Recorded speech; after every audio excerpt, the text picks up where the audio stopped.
احلى طريقه لعمل السجق، او زي اخواتنا وحبايبنا الاسكندرانيه ما بيقولوا عليه صدق. سندوتش ملوش حل، خطير جدا وطريقه بسيطه فيها سن ابتكار كده، بس هتعجبكم اول الطريقه ديت. شايفين شكله عامل ازاي؟ تحفه. حاجه بقى في البيت كده نظيفه، ونبعد بقى عن اكل الشارع. بسم الله الرحمن الرحيم. مكوناتنا ايه يا جماعه؟ دول 3 فلافل وطماطم متقطعه مربعات، وادي السجق بتاعنا مقطعينه جزئين، وبصل مقطعينه جوليان، حوالي بصلايه كبيره او بصلتين صغيرين، معلقه من الزيت عليهم معلقه من الثوم المفروم. نفردها كده، وبعد ما تتفرد التومه في الزيت نقوم نازلين بالسجق بتاعنا.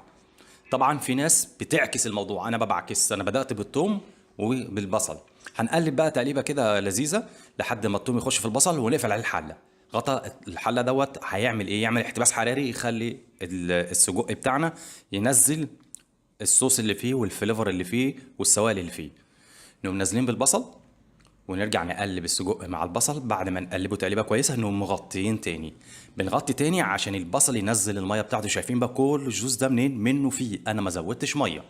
وانزل بقى بالفلفل والطماطم وكل الخضار بتاعنا، شويه خضار بصراحه زي الفل.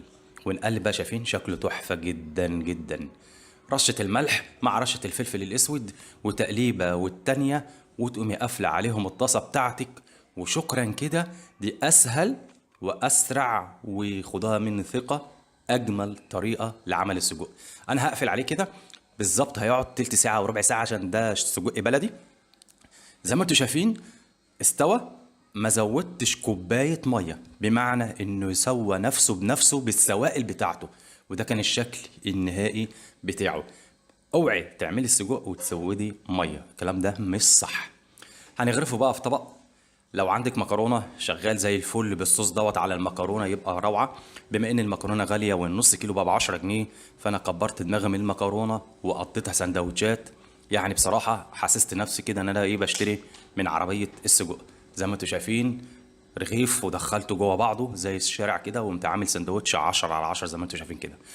جربوها، الطريقه ديت سهله وبسيطه جدا جدا، وهتعجب ولادكم. والخضار ده كمان مفيد جدا جدا لرفع جهاز المناعه. وقولي لي ايه رايكم في الكومنتات. ما تنسوناش بقى دعم الفيديو بلايك وشير. والسلام عليكم ورحمه الله.